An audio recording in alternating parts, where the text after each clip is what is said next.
Hello and welcome you all in youth academy. आप सभी का स्वागत है youth academy. So it is a continuation of our IGNOU June T 2026 series. In this class we will be looking upon the MPSC 011 course code, and course title is the European vision in the world affair.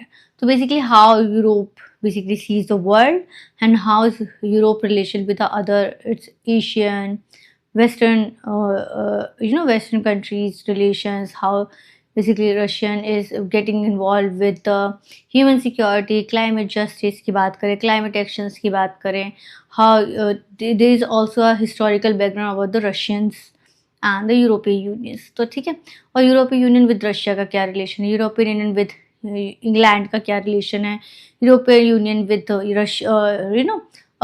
USA का क्या relation है. We talk about the European Union with the Asian nations regional organisations with SAARC, ASEAN, BRICS. We talk about the SEO, the Quad. These are the things we will looking upon this class.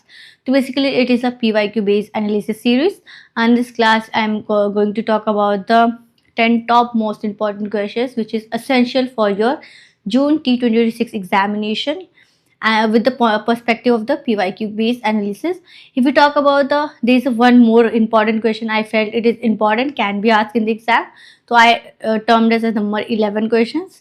So basically it's a bonus question you can say. तो इसमें हम climate के बारे में and human security के approach in the perspective of the Russians or more precisely European Unions. ठीक है. Why I am using the Russian word more significantly, because Russia is a very power hegemonite organization or the state in European Union. The European Union is kind of a bloc, the group of countries of the Europe and some non-European nations too. If we saw during the Cold War era how two blocs get emerged. During Cuban Missile Crisis, if we talk about the Nikita Khrushchev from the Russians, and if we talk about the ये USA की तरफ से हमें Henry Kissinger, many more, Woodrow Wilson की ideologies देखने को मिलती है. If you talk about the cold war era, तो how USA bloc basically capitalist bloc and the Russian bloc. If you talk about the European Union, USSR, basically we talk about the USSR, how the socialized. So basically is it the ideological war between the capitalism and socialism, and how capitalism and socialism becoming a blocks between each other, जैसे कि NATO हो गया USA का. And we talk about the European Union, Warsaw Pact, CENTO, so these are the organization came into emerge. Or if we talk about the developing countries and the no Commonwealth countries or colonized nation, newly decolonized nation की बात करें, तो they constitute to make a non-aligned movement. If we talk about the participation is India, Ghana, Egypt, Indonesia, this one, right? So without wasting any time, let's move to question number 1.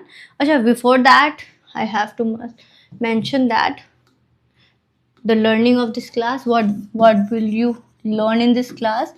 तो PYQ based series है, तो इससे आपका PYQ analysis भी हो जाएगा around 2 to 2.5 years के questions through the PYQs, because you have to anyhow do the PYQs for your examination, right?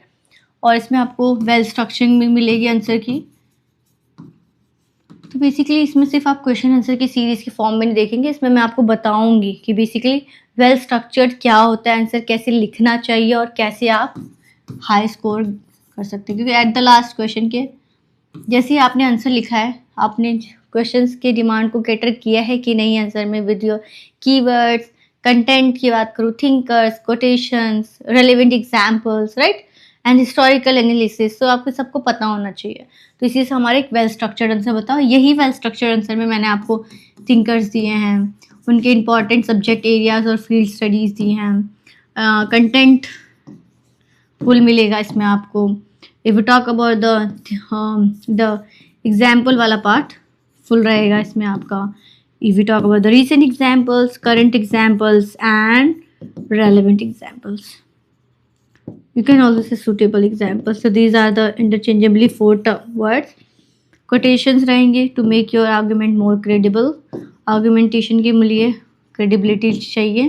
Credibility आपको quotation से मिलेगी. Quotation मतलब saying of the famous personalities related to the questions demand. ठीक है, तो this is we are going to look on and some value additions तो आपको पता ही है, मैं हमेशा हर क्लास में देती for your more diverse and in depth understanding के लिए. सेक्शन 1 है, क्वेश्चन 1 है, critically examine the theories of European integration. तो यूरोपियन इंटीग्रेशन कैसे हो, तो I hope you know the Russia and Europe is different one. Russia is a state in Europe, or in English term, a country in Europe, and Europe is per se a continent. ठीक है, तो we have Asian continent, Europe continent, North America, South America and Africa continent. तो Europe is a continent, and within the group of countries make one continent, group of countries, right?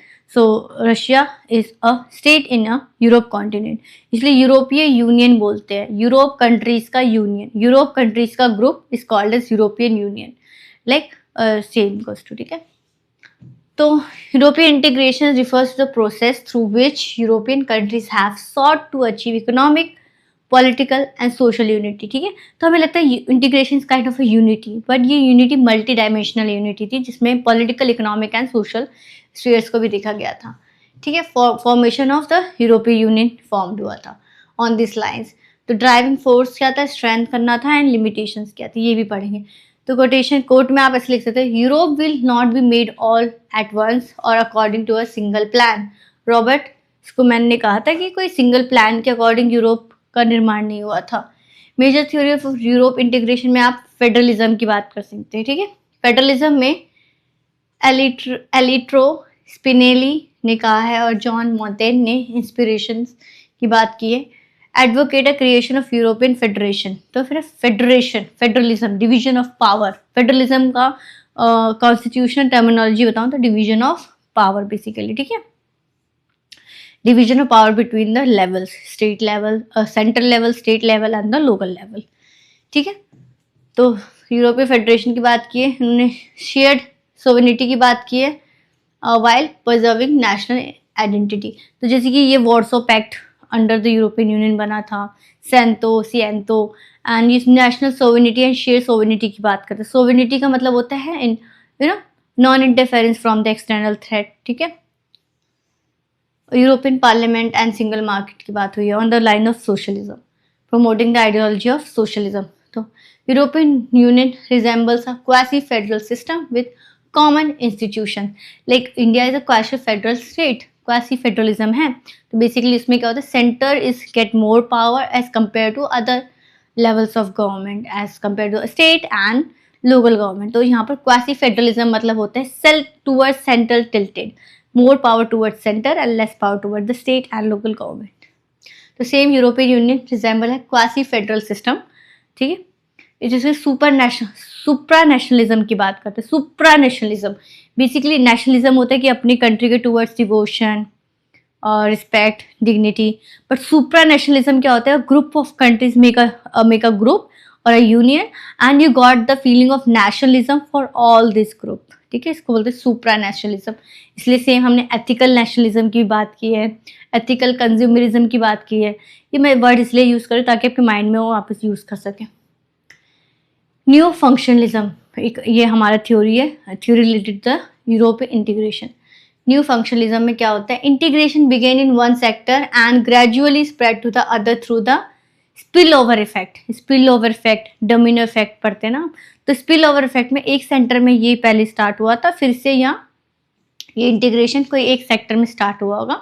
Like we talk about political sector में हमने integration किया, धीरे धीरे ये economic sector में गया, social sector में गया, ethical sector, like this one, and this lead to the new functionalism वाला.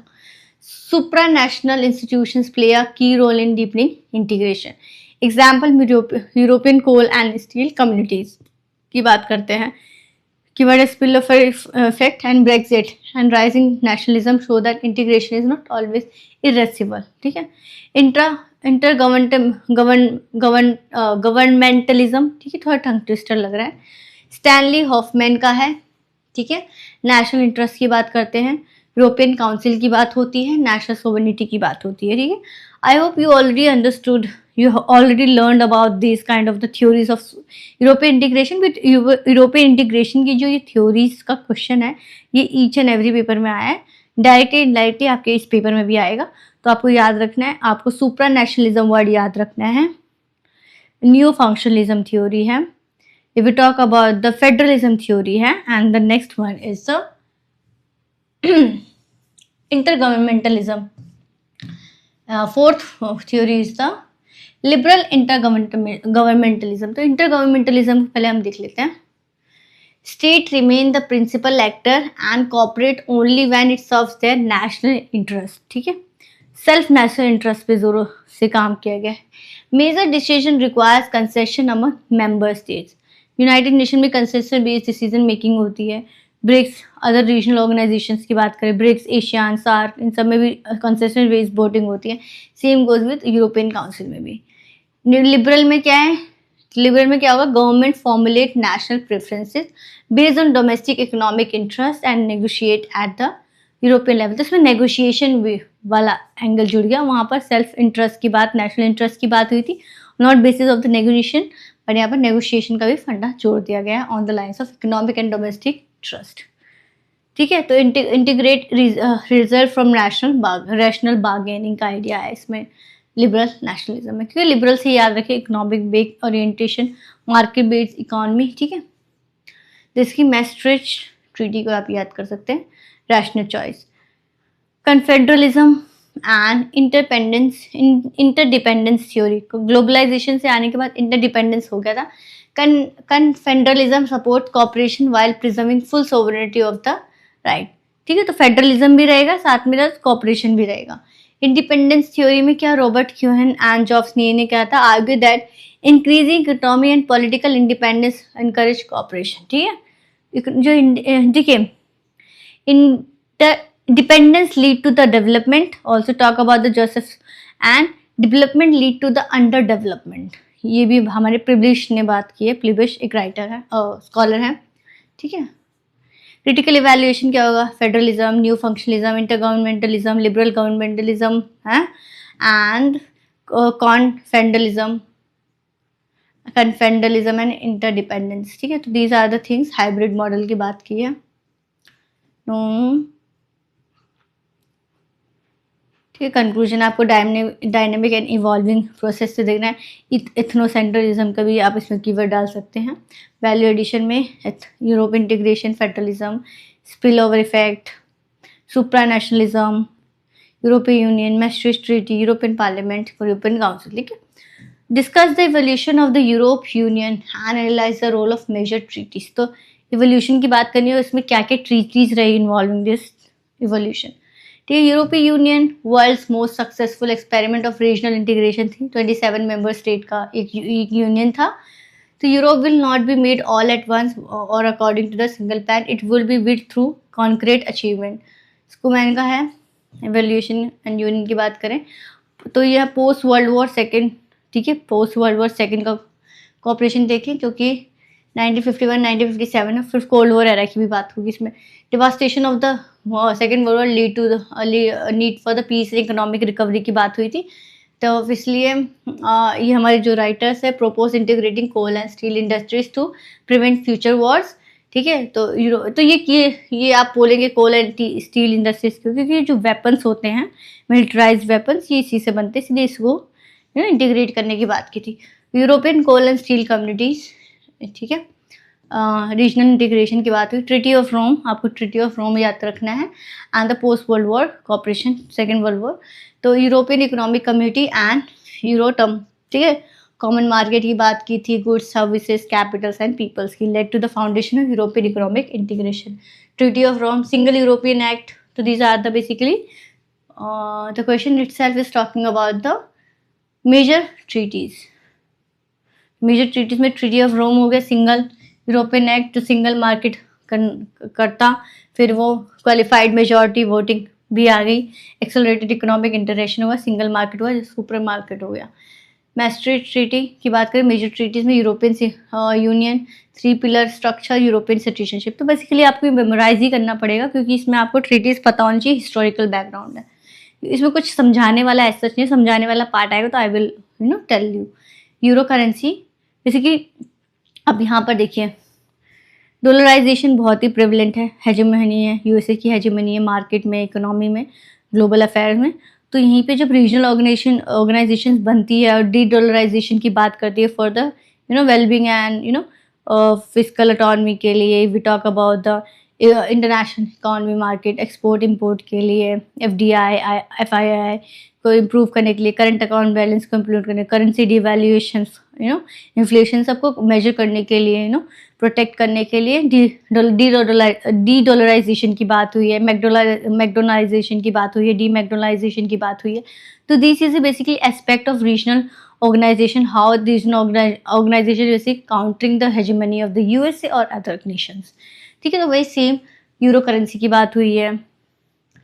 एम्स्टर्डम ट्रीटी में transparency, protection, fundamental right, justice and home affairs की बात हुई है। ठीक है, नाइस ट्रीटी। तो this you already know that historical things है, ट्रीटीज हुई थी, just have to remember it. और थोड़े कीवर्ड्स याद रखने की, इसमें ईस्टवर्ड एनलार्जमेंट की बात हुई थी, मॉडिफाई वोटिंग रूल की बात हुई थी, ठीक है, इंस्टीट्यूशनल रिफॉर्म्स की बात हुई, लिस्बन ट्रीटी, 3 पिलर स्ट्रक्चर था, president of European council and high representative of the foreign affairs का ये काउंसिल होगा, चार्टर ऑफ फंडामेंटल राइट्स हुए थे, क्रिटिकल एनालिसिस कैसे दे सकते हैं, free trade area into the political economic union में, सुप्रा नेशनल इंस्टीट्यूशन बन गए थे, ब्रेक्जिट हुआ था, यूरोजोन डेबिट क्राइसिस, ठीक है, अर्स हैंस ने न्यू फंक्शनलिज्म की बात की, हेनरू टॉरस विक ने लिबरल इंटरगवर्नमेंटलिज्म की बात की, स्पिल ओवर की बात की है। ठीक है, कंक्लूजन देना है, दीज आर द मैंने एक साथ ही कीवर्ड लिखे जो जो मेंशन थे इसमें, आप just have to write it down. ठीक है, critically discuss the evolution, composition and function of the major institution of the European Union. तो 3 वर्ड है, इवोल्यूशन, कंपोजिशन एंड फंक्शन। तो ये सुप्रा नेशनल इंटरगवर्नमेंटल यूनियन था, यूरोपियन यूनियन, तो आपको ऐसे वर्ड याद करना है। सुप्रा नेशनल इंटरगवर्नमेंटल एलिमेंट था, democracy, efficiency, transparency and rule of law safeguard था। ठीक है, तो यहाँ पर united in diversity official motto of the European Union का था। तो यूरोपियन यूनियन का जो फ्लैग भी था, ये ब्लू कलर का था और ऐसे स्टार्स बने हुए थे ऐसे गोले में। ठीक है, तो वही ऐसे करके स्टार था। तो ये देखिए इवोल्यूशन कैसे हुआ, treaty of steel and community वाले से हुआ, ट्रीटी ऑफ रोम स्टार्ट हुआ, then treaty of economic community हुआ, मैस्ट्रिक्ट ट्रीटी हुई, Amsterdam, Nice and Lisbon treaty. तो जैसे इवोल्यूशन बताया through the treaties, thinkers related हैं, मेजर इंस्टीट्यूशंस, कंपोजिशंस क्या, यूरोपियन कमीशंस बने, कंपोजिशन में 1 कमिश्नर था from each member state headed by the president of commission, फिर वो प्रेसिडेंट ऑफ कमीशन बनते। फंक्शन क्या था, लेजिस्लेशन लाना, पॉलिसीज बजट बताना, EU treaties and EU trade negotiations करना। यूरोपियन पार्लियामेंट वही directly elected representative from all the states every 5 year में होता था। Share legislative power, council, EU budget, democratic oversight and commissions की बात थी, डेमोक्रेटिक लेजिटिमेसी की बात हो रही थी। Council for European union, council of ministers, basically जैसे कि लेजिस्लेचर होता है, लेजिस्लेचर में एग्जीक्यूटिव होता है, क्योंकि एग्जीक्यूटिव कौन होता है, prime minister and council of ministers lead to the executive part. जब legislature first they are legislature, then council of ministers which make a executive. ठीक है, तो ये मिनिस्टर्स थे, अडॉप्ट करते थे लेजिस्लेशन को जॉइंटली, पार्लियामेंट को कोऑर्डिनेट करते थे, हाँ, इंटरनेशनल एग्रीमेंट कंक्लूड करते थे। यूरोपियन काउंसिल भी वही था, function same goes with like a Lok Sabha and Rajya Sabha होता parliament. European court of justice, जैसे कि जुडिशरी का काम है हमारे, talk about the supreme court and high court. तो 1 जज फ्रॉम ईच स्टेट थे, assisted by the advocate general, interpret करते थे ईयू के लॉज को। EU as a state, as a supra national state की तरह देखा गया था, सुप्रा नेशनल आइडेंटिटी की तरह देखा गया था, इसलिए सुप्रा नेशनल आइडेंटिटी पे भी एक गवर्नमेंट थी। ठीक है, लोकसभा राज्यसभा की तरह। तो वहाँ पर council of states, council of ministers थे, है ना, प्रेसिडेंट थे, वोटिंग होती थी, 5 ईयर्स के लिए था। फिर पूरी डेमोक्रेटिक लेजिटिमेसी लाने की कोशिश की गई थी, डेमोक्रेटिक मीन्स की तरह यूज़ कर रहे थे। एंड यहाँ पर ऑल्सो जुडिशरी का भी पार्ट था। तो लेजिस्लेचर, एग्जीक्यूटिव एंड जुडिशरी बहुत थी। Critical analysis, peace, economic integration and democratic governance. New functionalism argued as supra national institution deepen integration through spill over effect. ठीक है, ये एक सेक्टर में पहले ये इंटीग्रेशन आया था कोल एंड स्टील में, देन बाद में वो डिफरेंट सेक्टर में गया, तो और ये पूरा एक फिर स्पिल ओवर इफेक्ट बन गया। Liberal intergovernmentalism emphasises member state remain the primary decision makers, ठीक है, इसलिए प्राइमरी डिसीजन मेकर्स है, तभी काउंसिल्स की बात हो रही है, European union council, European union cabinet of ministers. Democratic deficit था, ब्यूरोक्रेटिक कॉम्प्लेक्सिटी बहुत थी, इंटरनेशनल सोवरेनिटी का कंसर्न्स था थ्रू दिस, तो इसलिए यहाँ पर ब्रेक्जिट भी देखने को मिलता है। कंक्लूजन देना है and this is sum up. Examine the issues, application, implications and future prospect of European Union, तो इश्यूज बताने हैं, इम्प्लीकेशन बताना है, फ्यूचर में क्या प्रोस्पेक्ट होगा यूरोपियन यूनियन एनलार्जमेंट का। तो यूरोपियन यूनियन एनलार्जमेंट प्रोसेस है admitting new member states into a European Union after fulfilling the Copenhagen criteria, 1993, democracy, rule of law, human rights, functioning market economy, acceptable of EU equities। तो basically enlargement से ही मतलब आ रहा है कि enlarge करना, European union को enlarge करना। तो यूरोपियन यूनियन का enlargement थ्योरी क्या है, implications क्या है, फ्यूचर प्रोस्पेक्ट क्या है, नो 27 member states का है। Enlargement has been one of the UE's most successful policies of promoting peace, democracy and prosperity। European commission का है। पॉलिटिकल चैलेंज का है, स्टेबल डेमोक्रेटिक इंस्टीट्यूशंस होंगे, बैकस्लाइडिंग सम मेंबर स्टेट होगा, क्रिएट हेजिटेंशन है ना, governance comprehensive criteria, economic disparity में structural cohesion funds होंगे, है ना, सॉवरेनिटी पे थ्रेट भी होगा। यहाँ पर नेशनल सेल्फ इंटरेस्ट इतना नहीं देखने को मिलेगा, क्योंकि यहाँ पर सुप्रा नेशनलिज्म की आइडेंटिटी होगी। Institutional challenges, decision making more complex हो जाएगा। पहले आप अपने स्टेट्स के बिल पास कराओ, फिर वो देखो कि यू के दो से मैच खा रहे हैं कि नहीं, फिर वहाँ से पास कराओ, तो ये बहुत कॉम्प्लेक्स हो जाता। सिक्योरिटी एंड माइग्रेशन इशूज़ में भी देखें, रशिया यूक्रेन कॉन्फ्लिक्ट में देखें, है तो Ukraine is part of the Europe, but still Russia Ukraine conflict हुआ। इम्प्लीकेशन में क्या है, लाइफ में पीस, स्टेबिलिटी, स्ट्रेंथ थोड़ी बढ़ेगी, सिंगल मार्केट एक्सपेंड होगा, जिससे प्रमोट होगा economic growth, democracy and human rights consolidate होंगे, एक मतलब एक पॉलिटिकल मतलब प्लेटफॉर्म और फोरम मिल जाएगा for the common common problems के लिए, क्लाइमेट चेंज हो गया, एनवायरमेंटल क्राइसिस हो गई, ठीक है। जैसे 2004 का बिग बैंग एनलार्जमेंट हुआ था, when the countries join the US significantly expanded the internal market, large number पे कंट्रीज हुई थी। नेगेटिव इम्प्लीकेशंस क्या है, यूरो स्पेक्टिसिज्म, यूरो सेंट्रिसिज्म बोलते हैं, फिर एक है euro scepticism, nationalist politics some countries. Scepticism मतलब स्पेक्टिकल अबाउट ज्वाइनिंग और नॉट, ठीक है, in a dilemma. Future prospect क्या होगा, कैनेडा स्टेटस, यूक्रेन, मोल्डोवास जो EU has granted candidate status to these countries, while negotiation continues with Albania, Montenegro, North Macedonia, Siberia. Future enlargement will depend on institutional framework, economic preparedness and address to democratic values and strategic autonomy की बात हुई थी। Conclusion देना है, keywords already mentioned। Fifth question, critically analyze India-Europe relations, Indian European Union relations and the India EU strategy partnership, ठीक है। Defence strategic partnership पे बात करते हैं, एक्सपोर्ट्स इंपोर्ट्स पे, क्लाइमेट रिलेटेड, ठीक है।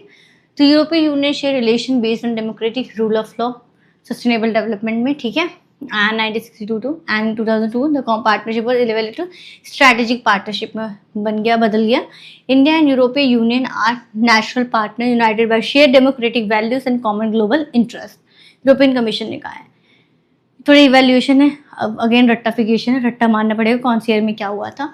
Evaluation of Indian union, diplomatic relation से 1962 में, 1961 के वॉर में, फिर 1971 के वॉर में यूएन ने बहुत, रशिया ने बहुत साथ दिया था, यूएन ने इंडिया का, ठीक है, यूरोप ने। स्ट्रैटेजिक पार्टनरशिप लॉन्च 2004 में, 22 में EU India trade and technology हुआ। यहाँ पर इंडिया वैसे भी बहुत ज़्यादा इंपोर्ट करता है, यू नो, डिफेंस इक्विपमेंट्स को रशिया से, इसराइल से भी टू और यूएसए से, but Russia is a large one importer of the India, basically import more defence equipment and technology, innovation, research and development, R&D from Russia, ठीक है। Major areas of cooperation, trade and investment, largest trading partner India का investment है। Climate change and sustainable development, renewable energy, Paris agreement, international solar alliances, green partnership की बात हुई है, सो corporate social responsibility, ठीक है, counter terrorism, security, defence, open free, open and inclusive Indo pacifism की बात की है, मैरीटाइम सिक्योरिटी भी देखने को मिली है। Science technology and digital cooperation में artificial intelligence, digital governance, innovation, research space and higher education का India EU trade and technology council जैसे बना है। चैलेंजेस क्या हैं? डिले हैं बेसिकली एफटीए ट्रीटीज़ में, ह्यूमन राइट में डिफरेंसेस देखने को मिल रहे हैं, बाइंडिंग एग्रीमेंट्स में डिफरेंसेस देखने को मिल रहे हैं, डाइवर्जेंट अप्रोचेस हो रहे हैं जियोपॉलिटिकल इश्यूज को लेकर। रशिया यूक्रेन वॉर में बेसिकली इंडिया ने अब्सटेन किया था वोटिंग से, ठीक है। Critical analysis, complex interdependence concept है, just concluded and this is the keyword you have to multilateralism, multiculturalism, multilateralism, ठीक है। Discuss the nature, objective and challenges European security and defence policies, ठीक है। तो European security and defence policy ESDP renamed common security and defence policy, तो European से common word में convert कर दिया था अंडर द लिस्बन ट्रीटी 2009 में, integral part of European Union common foreign and security policy. जैसे European Union group of countries था Europe का, उससे यूरोपियन यूनियन बना, फिर वहाँ पर उसकी एक अपनी गवर्नमेंटल ऑर्गेनाइजेशन बनी, जुडिशियल प्रोडक्शंस बनी, साथ ही साथ उसके अपने एक फॉरेन एंड सिक्योरिटी ऑर्गेनाइजेशन भी बना जिसको हम common security and defence policy थी, जिसमें ऐसे मान जाता था एक कंट्री पे थ्रेट होगा तो वो पूरी यूरोपीय यूनियन की कंट्री पे थ्रेट मान जाएगा, same with NATO and USA के मेंबर्स, ठीक है। तो nature of the European security and defence council क्या है? इंटर गवर्नमेंटल है, मेंबर स्टेट थ्रू कंसेंसस होता है, क्राइसिस मैनेजमेंट करता है, पीस कीपिंग होती है, post conflict reconstruction and peace building की बात करते हैं, international law and united nation की charter, soft power combined with limited military capabilities, ठीक है। ऑब्जेक्टिव क्या है? क्राइसिस मैनेजमेंट होता है, counter terrorism, maritime security, promote international peace, stand European defence cooperation. Challenges क्या हैं? Dependence of NATO, USA led है, डाइवर्जेंट नेशनल इंटरेस्ट है, सबके अपने अपने, लिमिटेड मिलिट्री कैपेबिलिटीज है सबके अपनी, जैसे कि इमर्जिंग सिक्योरिटी थ्रेट्स क्या है, रशिया यूक्रेन में कॉन्फ्लिक्ट हो गया, critical analysis, peace keeping, humanitarian assistance and crisis management making a significant global security actors, ठीक है। And then this is conclusion part. जैसे कि यहाँ पर बात हुई है balancing national sovereignty with collective European security, यहाँ पर एक कंसर्न ये देखने को मिलता है, कंक्लूजन भी देख सकते हैं। स्ट्रैटेजिक कंपस वैल्यू एडिशन में आप डाल सकते हैं, EU's first comprehensive security strategy, strategic compass. Keywords क्या आएंगे आपके? Common security and defence policy which is earlier known as European security and defence policy, common foreign security policy, collective security strategy और on में permanent structure cooperation, PESCO, ठीक है, defence European defence fund है, piece keeping, crisis management, NATO, software, strategy compass and operation Atalanta, basically Atalanta related to maritime security. Examine the nature of the European unions relation with regional grouping in Asia. तो देखिए इसको ऐसे, ये ना same ही answer होगा दोनों question का, और मैं इसलिए मैंने लिखा है examine the European unions relation with, ऐसे आ जाएगा।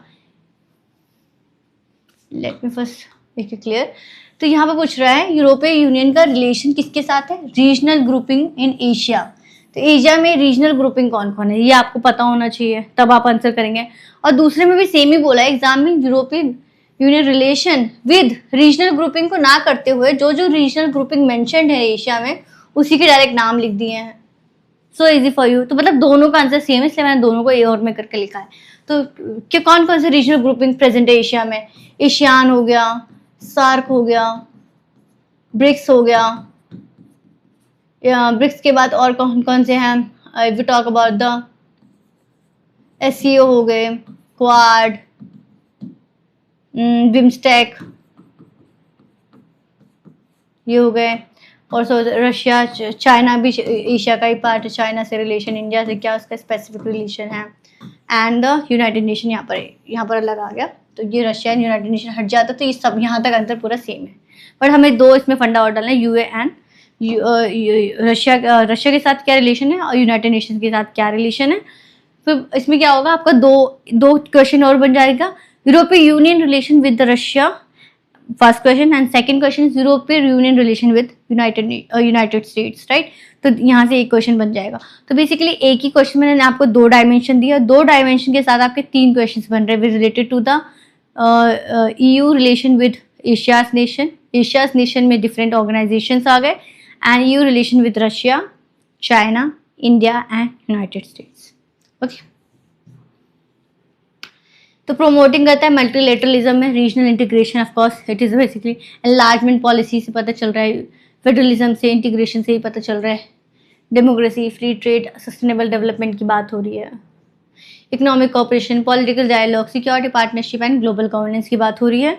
तो European Union strengthened lights in partnership, cooperation and multilateralism. European Union global strategy ने कहा है nature of EU relation with regional grouping and major power. तो रीजनल ग्रुपिंग क्या है? EU ASEAN relation, ठीक है। एशियान का मतलब है association of south east Asian nation, इसका फुल फॉर्म है association of south east Asian nation. Let me right it down with, क्योंकि मैंने इसमें नहीं लिखा, तो एशियान से ही वर्ड आ जाएगा, एशियान। तो यहाँ ए से association, association of south east Asian Nations, ये हो गया association of south east Asian nation, ठीक है।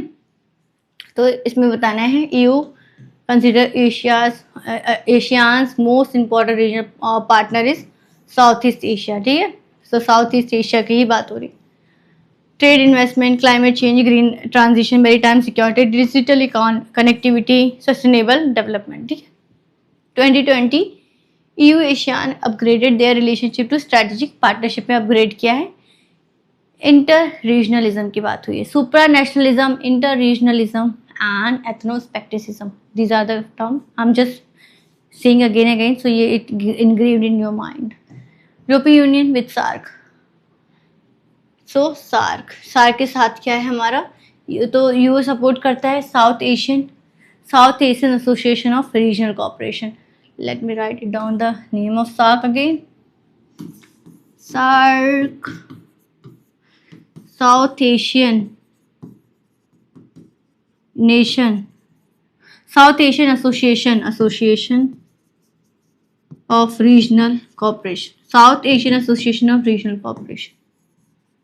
तो वही साउथ एशियन की बात कर रहे हैं, एसोसिएशन है, रीजनल कोऑपरेशन, रीजनल ऑर्गेनाइजेशन, ठीक है। तो कोऑपरेशन किसमें? Poverty, education, disaster management, education, climate resilient, regional connectivity, development assistant है, कैपेसिटी बिल्डिंग की बात हो रही है। इंडो पाकिस्तान टेंशन में भी SAARC activeness in is limited due to Indo SAARC tension. तो ASEAN, India is not the member of ASEAN, मैं आपको बस एक एक्स्ट्रा फैक्ट बता रही हूँ, but India is a member of SAARC, ठीक है। डेवलपमेंट पार्टनरशिप, तो इंडिया का भी अपना look east and act east policy चलता है। Neighbour first diplomacy, Gujarat doctrine होती है इंडिया की, नेबरहुड फर्स्ट पॉलिसी है इंडिया की। चाइना की डायमंड ऑफ नेकलेस, तो इंडिया की मतलब स्ट्रिंग ऑफ पर्ल्स की है, तो इंडिया की डायमंड ऑफ नेकलेस है, क्वाड में है, मैरीटाइम सिक्योरिटी, ठीक है। European Union with China, cooperation, competition है, सिस्टमेटिक राइवलरी है, क्योंकि European Union China can't go with each other, क्योंकि China want to be a hegemony, to create a hegemony in the world, Europe also and the same part with USA also. So these three is basically fighting with each other, having a competition and contradiction with each other. Area of cooperation क्या है? Trade, investment. Still China got a lot of raw material with related to the semiconductors, batteries, trade and investment, climate change, renewable energies and global governance. Challenges, human right है, concerns, market। तो China में वैसे भी conservatism का ideology है, democracy नहीं है China में। ट्रेड नहीं है, स्ट्रेटेजिक राइवलरी है। China one of the use largest trading partner, yet economic relation remain affected by geopolitical tension, इसलिए स्ट्रैटेजिक कॉम्पिटिशन है, वहाँ पर स्ट्रैटेजिक कॉपरेशन था, ठीक है। और रशिया के साथ क्या है, कैसा रिलेशन है? यूक्रेन क्राइसिस देखने को मिला, energy security, sanction, cyber security, regional security. Russia's invention of Ukraine, EU impose extensive economic sanctions on Russia, reduce dependence of Russian energy, क्योंकि Russia basically European Union is a group of countries within Europe, तो अगर Russia अपने ही group of country के member पे attack करेगा तो other group of countries के मेंबर्स बेसिकली उन पर सेंक्शन नहीं लगाएंगे, ठीक है। कलेक्टिव सिक्योरिटी की यहाँ पर टर्म आ जाती है। यूनाइटेड नेशन की क्या है? Transatlantic partnership based on common democratic values पे है, NATO, counter terrorism, trade, technology पे इनका कॉपरेशन रहता है। क्लाइमेट एक्शन पे तो मोरलेस सबका ही एक्शन रहता है, cooperation. Rule based international order की बात करते हैं। EU US cooperation, supporting Ukraine and strengthening NATOs, क्योंकि यूएसए ने भी, यूनाइटेड नेशन ने भी सैंक्शन लगाए थे रशिया पे। क्रिटिकल इवैल्यूएशन, आप नियस की थ्योरी ऑफ कॉम्प्लेक्स इंटरडिपेंडेंस की बात कर सकते हैं, ठीक है। यूएस चाइना स्ट्रैटेजी राइवलरी देख सकते हैं। Due to the hegemony of the world, creating hegemony in the world, these are the keywords. And the next question is, critically examine the common agriculture policies and European Union's development policy for poverty addiction. तो agriculture based policies क्या European union की, and poverty addiction and human development approach में क्या देखने को मिलेगा। तो common agriculture policy, European union development policy, important pillars कौन है, क्या है, ensuring food security and sustainable agriculture, rural development and global poverty reduction की बात करते हैं। 1962 में कैप, वही है कॉमन एग्रीकल्चर पॉलिसी, इंक्रीज करता है एग्रीकल्चर प्रोडक्टिविटी, प्रमोट करता है environmental sustainability, while EU development policies focus on achieving sustainable development goals, ठीक है। SDGs का आइडिया आप 1992 में रियो डी जेनेरो और द अर्थ समिट में आया था। 21 एजेंडा पेरिस एग्रीमेंट में ऑल्सो री इन्फोर्स्ड हुआ है 2015 में। The eradication of poverty is the primary objective European Union's development policy, ठीक है। Article 208 treaty of the function of the European union में मेंशन है ये। तो कॉमन एग्रीकल्चर प्रैक्टिस का मीनिंग क्या है, कॉमन एग्रीकल्चर पॉलिसीज में है कि common policies to support farmers, stable food supplies, rural livelihood and sustainable agriculture को प्रमोट करना है। फूड सिक्योरिटी हो गया, लिविंग स्टैंडर्ड ऑफ फार्मर्स को, इनकम को इंक्रीज करना है। Stable agriculture market and rural development को प्रमोट करना है। एनवायरमेंटल सस्टेनेबल फार्मिंग करनी है, डायरेक्ट इनकम सपोर्ट देना है। फूड सिक्योरिटी हो गई। अचीवमेंट ऑफ कैप में क्या है, जो जो इनके मोटोस थे वही अचीवमेंट में डाल देंगे आप। Agriculture productivity after world war second हुई। सेल्फ सफिशिएंट फूड प्रोडक्शन हुआ। मार्केट फ्लक्चुएशंस प्रोटेक्ट हुए फार्मर्स के। इंफ्रास्ट्रक्चर एम्प्लॉयमेंट डेवलपमेंट हुआ। ग्रीन एग्रीकल्चर हुआ। Sustainable agriculture basically. क्रिटिसिज्म क्या है, बजटरी एक्सपेंडिचर, इकोनॉमिक इनइक्वालिटी भी क्रिएट की होगी। Subsidise benefiting large farmers and smaller farmers. Over production हुआ leading to butter mountain and wine lakes. Butter mountain and wine lakes ये important है, आप इसको अंडरलाइन कर लेना। थोड़े development policy for poverty reductions कौन कौन से, एलिमिनेशन एक्सट्रीम पॉवर्टी, कुछ गवर्नमेंट वेलफेयरिज्म के अप्रोच में, क्योंकि EU based on the ideology of welfarism socialism, ठीक है। Health care, gender equality, climate resilient. Major instrument क्या है, यूरोपियन डेवलपमेंट फंड है, ग्लोबल यूरोपीय है, इको है, United Nations, Africa, Caribbean and African Nations का है, सब सहारन अफ्रीका EU का डेवलपमेंट असिस्टेंट है।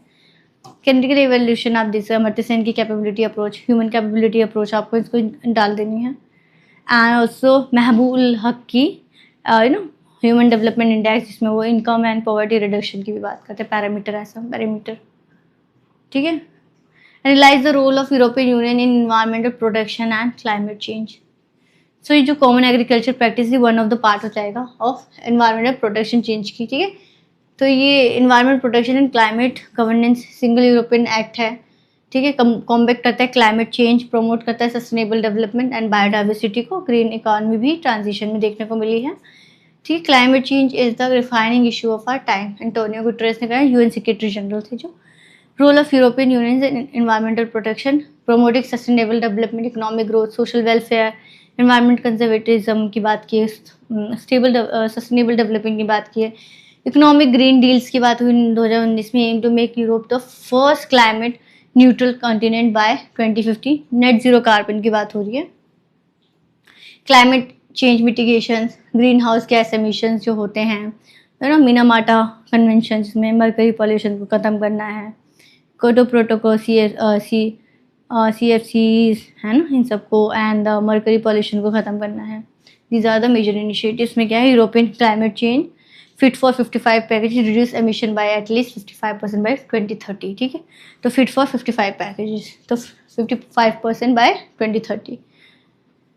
एमिशन ट्रेडिंग सिस्टम है, EU emission trading system, world's largest carbon market based cap and trade principle, limit करता है कार्बन एमिशंस को, ठीक है। कार्बन ट्रेडिंग की भी बात करते हैं।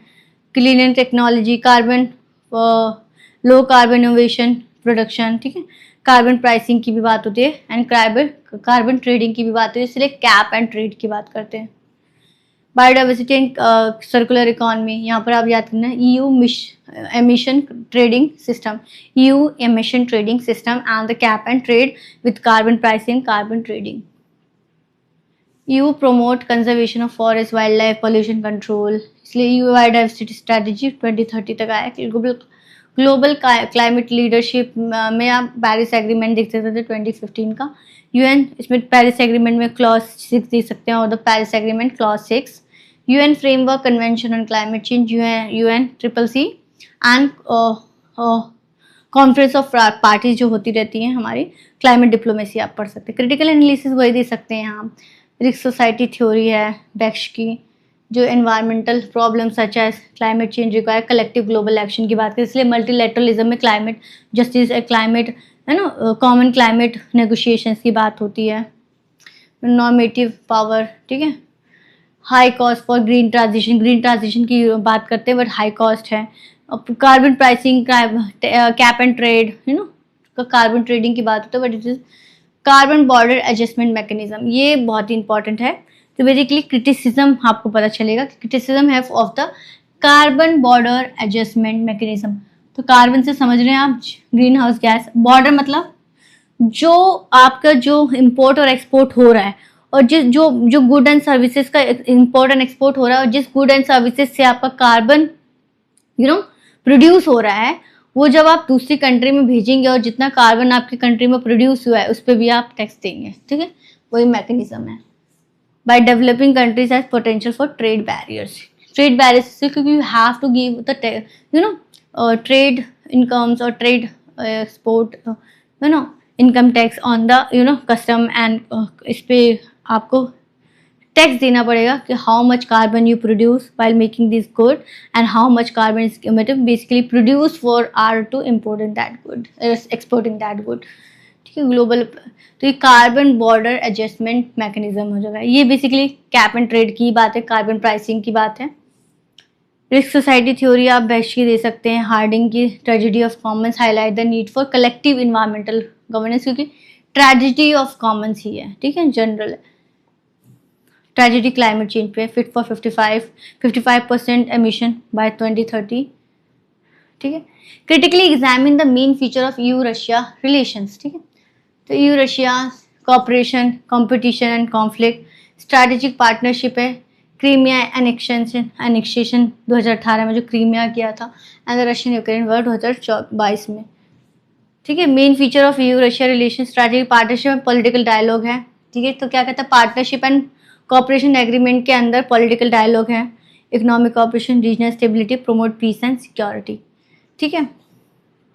मैंने सबके एग्जाम्पल्स दिए हैं, just go through the with examples. ये PDF आपको ऑफिशियल टेलीग्राम चैनल में आपको वैसे भी मिल जाएगी, ठीक है। Economic and trade relation, 40% of EU's natural gas imports होता है, ठीक है, रशिया से ही सप्लाई होता है। एनर्जी कॉपरेशन में EU रशिया रिलेशन में क्या है, नॉर्थ स्ट्रीम, तो Russia supplied oil and natural gas through pipelines such as Nord Stream, ठीक है। Following the Ukraine conflict, ठीक है। Energy security and geopolitical rivalry, NATO's eastward expansion हो रहा है। Russia annexation of Crimea, Ukraine Russia war, disinformation camp and economic sanction on Russia, ठीक है, extensive economic sanction जो कि कलेक्टिव सिक्योरिटी की बात करते हैं।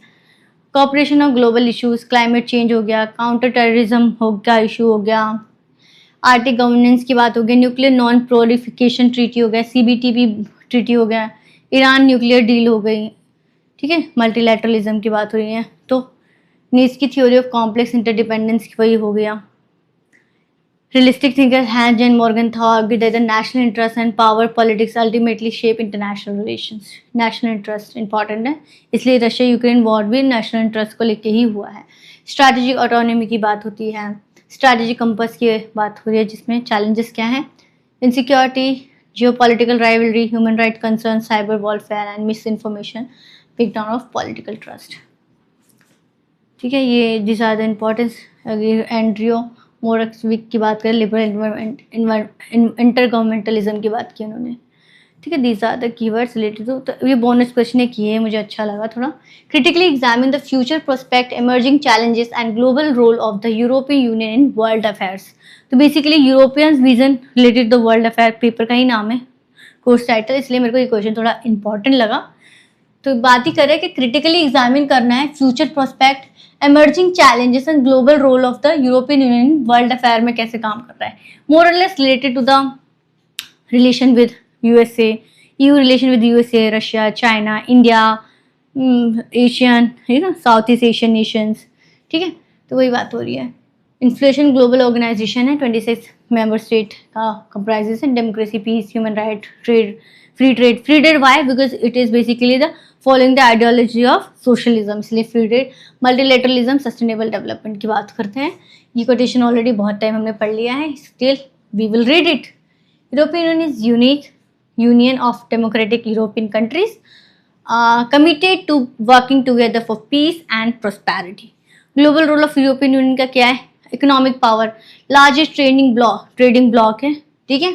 फॉरेन डायरेक्ट इन्वेस्टमेंट होता है, promote free and fair trade through free trade agreement FTA and the single market and euro की बात भी करते हैं। If you talk about the European union carbon border adjustment mechanism भी काम करता है, कैप एंड ट्रेड की भी बात होती है, तो कार्बन प्राइसिंग भी इसमें काम करता है। ग्लोबल क्लाइमेट एक्शन लीडर्स, यहाँ पर free trade agreement under the WTO clause.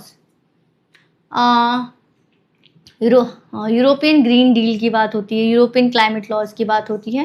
Climate leaders में बात करें, net zero emission by 2050 and fit for 55 क्या है, 55% emission by 2030 and net zero का मिशन बाय 2050। पेरिस क्लाइमेट एग्रीमेंट 2015 में हुआ था, जिसको क्लाइमेट डिप्लोमेसी भी कहते हैं। Promoter of democracy and human right, rule of law, human right, democratic government, sustainable development, ठीक है।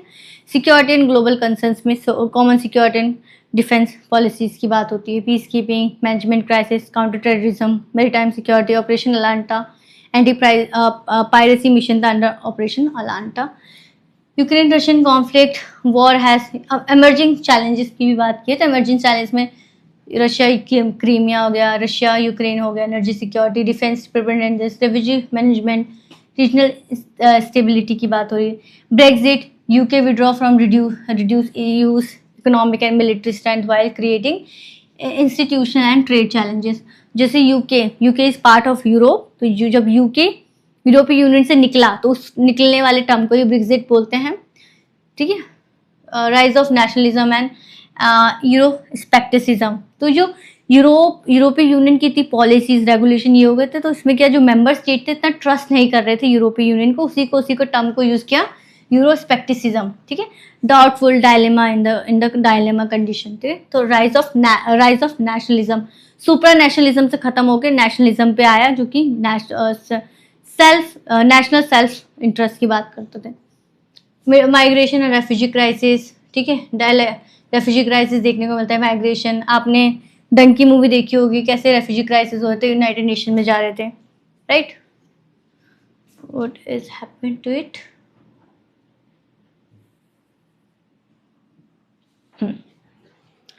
Digital technology competition between the United Nations and China because of the hegemony competition.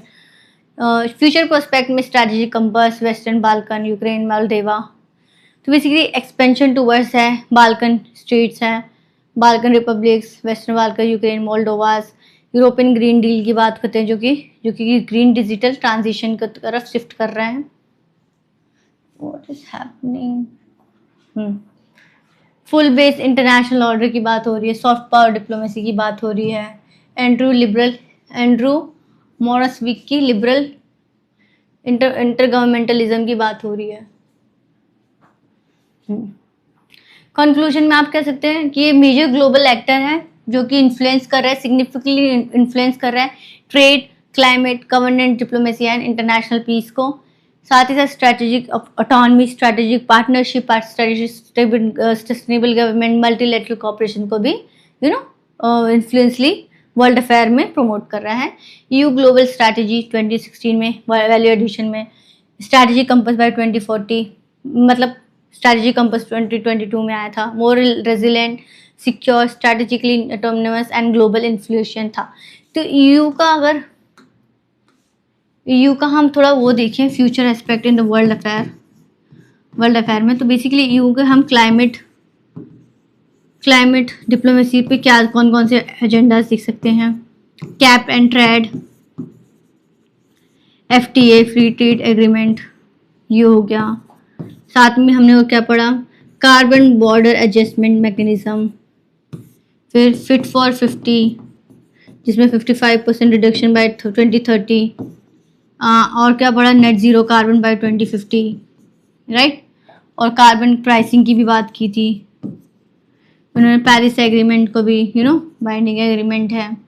Also talk about the यहाँ पर एक term आया था nationally determined contribution, जो कि हमारा ये G20 के एजेंडा से ही देखा गया था। Differentiated but differentiate responsibilities, this terms. तो हांस की अर्न बी हांस ने न्यू फंक्शनलिज्म पढ़ा है, नी सॉफ्ट पावर है, मॉरस विक की लिबरल इंटरगवर्नमेंटलिज्म है, एंड द विक की रिस्क सोसाइटी थ्योरी है। तो सुप्रा नेशनलिज्म से नेशनलिज्म पे आया, यूरो स्पेक्टिसिज्म आया, these are the terms basically related to the challenges part. तो यूरोपियन यूनियन हो गया, क्लाइमेट डिप्लोमेसी, ग्रीन डील पढ़ लिया, green deal normative power, European compass example में आ सकता है, common security and agriculture policy, common agriculture act, strategic compass, Brexit, European scepticism, digital security, migration governance, multilateralism, ठीक है। रूल बेस्ड इंटरनेशनल ऑर्डर की बात की है क्योंकि सोशलिस्ट सोसाइटी थी और सस्टेनेबल डेवलपमेंट की बात हुई है। So basically these things which basically get to know in this question, which is relatively very important. Critically examine the future prospect, emerging challenges and global role of the European Union in the world affair. तो world affair को कैसे वो globally emerging, global role play कर रहा है in the world affair of the EU based on the climate diplomacy, climate actions, trade and innovation, soft power diplomacy हो गया, ये जो हमारा एक ग्रुप बना यूनियन, इसको यूनियन में कैसे इसमें military support, technology innovation support, trade and economy support, the climate and justice support. These are kind of things we getting to know in this world affair, role of EU in the world affair. This emerging challenges because of the expansionist idea of territorial expansion of the state and the concerns related to it. So basically this class basically related to the Europeans vision in the world affairs of MPSC 0111, basically MPSC 11.